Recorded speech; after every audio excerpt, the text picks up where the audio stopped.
നമസ്കാരം, ഞാൻ doctor Nisha എസ്തരൻ. Nisha's education ഹബിന്റെ പുതിയൊരു എപ്പിസോഡിലേക്ക് ഏവർക്കും സ്വാഗതം.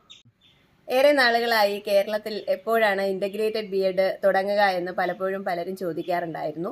കഴിഞ്ഞ 2 വർഷങ്ങളിലായിട്ട് വളരെ സിസ്റ്റമാറ്റിക് ആയിട്ട് തന്നെ ഇന്റഗ്രേറ്റഡ് ബി.എഡ് നടന്നു വരുന്ന ഒരു സ്ഥാപനം നമ്മുടെ കേരളത്തിലുണ്ട്. നേരത്തെ തന്നെ ആ സ്ഥാപനത്തെക്കുറിച്ചുള്ള വീഡിയോകൾ ഞങ്ങളുടെ ചാനലിൽ വന്നിട്ടുണ്ടായിരുന്നു. ഈ വർഷവും അവിടെ ഇന്റഗ്രേറ്റഡ് ബി.എഡിലേക്ക് ജോയിൻ ചെയ്യാനായിട്ട് ആപ്ലിക്കേഷൻ ഇൻവൈറ്റ് ചെയ്ത് തുടങ്ങിയിട്ടുണ്ട്.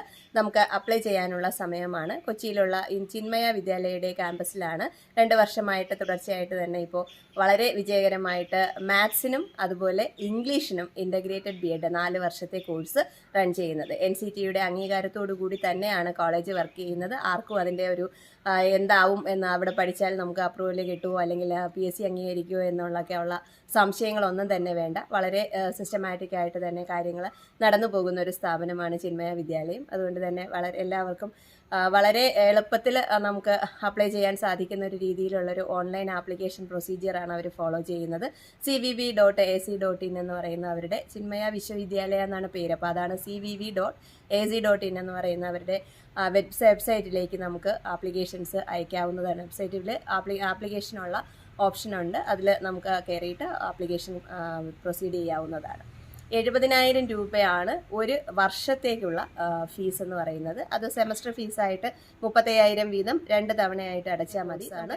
ഒരു ഇയറിലേക്ക് 70,000 രൂപ. പിന്നെ ഒരു 10,000 രൂപയുടെ ഒരു കോഷൻ ഡെപ്പോസിറ്റ് ഉണ്ട്. സാധാരണ പോലെ തന്നെ കോഷൻ ഡെപ്പോസിറ്റ് മിക്കവാറും റിട്ടേൺ ചെയ്യുന്നതായിരിക്കും എന്ന് വിശ്വസിക്കുന്നു. അതുപോലെ തന്നെ കുട്ടികൾക്ക് വളരെ വിശാലമായിട്ടുള്ള ക്യാമ്പസും അതുപോലെ റിസർച്ച് ഓറിയൻറ്റഡ് ആയിട്ടുള്ള ടീച്ചിങ് നടക്കുന്ന ഒരു സ്ഥാപനമാണ്. അപ്പം ഞാൻ മിക്ക വീഡിയോകളിലും ഒക്കെ പറയാറുണ്ട്, നമ്മൾ പഠിക്കാൻ തിരഞ്ഞെടുക്കുന്ന സ്ഥാപനം എന്ന് പറയുന്നത് നമ്മുടെ ഹയർ സ്റ്റഡീസിൻ്റെ സെൻറ്റർ ആയിരിക്കുകയും അതിനെ സപ്പോർട്ട് ചെയ്യുകയും ചെയ്യുന്ന ഒരു സ്ഥാപനമാകുന്നതാണ് ഇന്നത്തെ ഒരു കാലത്ത് നല്ലത്. കാരണം അതിനോടനുബന്ധിച്ചുള്ള ഹയർ സ്റ്റഡീസിനെ കുറിച്ചും റിസർച്ചിനെ കുറിച്ചും ഒക്കെയുള്ള ഒരു ധാരണ നമ്മുടെ ആ ഒരു ക്യാമ്പസ് ലൈഫിൽ തന്നെ നമുക്ക് കിട്ടുന്നത് വളരെ അത്യാവശ്യമാണ്.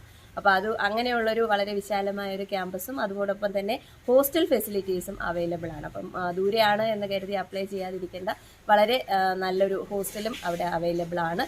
അപ്പോൾ വളരെ വിശദമായി തന്നെ അതിൻ്റെ ഡീറ്റെയിൽസ് അവരുടെ സൈറ്റിൽ അപ്ലോഡ് ചെയ്തിട്ടുണ്ട്. അതിനകത്ത് കയറി നമുക്ക് ഡീറ്റെയിൽസൊക്കെ നോക്കിയതിന് ശേഷം ആപ്ലിക്കേഷൻ കൊടുക്കാവുന്നതാണ്.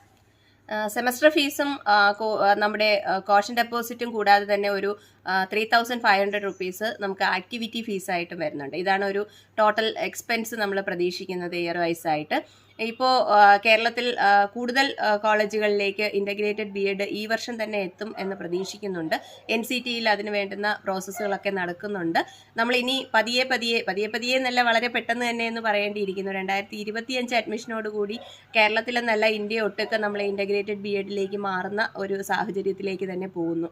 2030 വരെ നമ്മൾ പ്രതീക്ഷിക്കുന്ന സമയം കിട്ടും എന്ന് നമ്മൾ പ്രതീക്ഷിച്ചിരുന്നുവെങ്കിലും വളരെ പെട്ടെന്ന് തന്നെ ഇൻ്റഗ്രേറ്റഡ് ബി.എഡ് നമ്മുടെ ജീവിതത്തിൻ്റെ ഭാഗമാവുകയാണ്. അതോടൊപ്പം തന്നെ മാക്സിമം പോയാൽ 2030 വരെ മാത്രമേ നമുക്ക് 2 വർഷത്തെ ബി.എഡ് കോഴ്സുകളും അതുപോലെ തന്നെ അത് മാത്രം റൺ ചെയ്യുന്ന കോളേജുകളും അവൈലബിൾ ആയിട്ടുണ്ടാകാൻ സാധ്യതയുള്ളൂ. അടുത്ത അക്കാഡമിക്, അതായത് 2024 ഇപ്പോൾ വരുന്ന അഡ്മിഷൻ പ്രോസസ്സ് കഴിഞ്ഞു കഴിഞ്ഞാൽ 2025 സ്റ്റാർട്ട് ചെയ്യുന്ന അഡ്മിഷൻ പ്രോസസ്സിൽ 2 വർഷത്തെ കോഴ്സുകൾ മിക്ക കോളേജുകളിലും റൺ ചെയ്യാൻ സാധ്യതയില്ല എന്ന് തന്നെയാണ് അറിയാൻ കഴിയുന്നത്. സ്റ്റാൻഡ് അലോൺ കോളേജുകളായ, അതായത് ബി.എഡ് മാത്രം പഠിപ്പിക്കുന്ന കോളേജുകളിലേക്ക് 2025 മുതൽ അഡ്മിഷൻ ഉണ്ടാകാൻ സാധ്യതയില്ല എന്ന് ഒരു ന്യൂസ് വന്നിട്ടുണ്ട്. അപ്പോൾ അതൊക്കെ തന്നെ നമ്മളിപ്പോൾ പലപ്പോഴും കേൾക്കുന്ന ന്യൂസുകൾ വരില്ല എന്ന് നമുക്ക് തോന്നും എങ്കിൽ തന്നെയും വളരെ പെട്ടെന്ന് തന്നെ അത് ഇംപ്ലിമെൻ്റ് ചെയ്യുന്ന ഒരു നയമാണ് വിദ്യാഭ്യാസ രംഗത്ത് ഇപ്പോൾ സംഭവിച്ചുകൊണ്ടിരിക്കുന്നത്.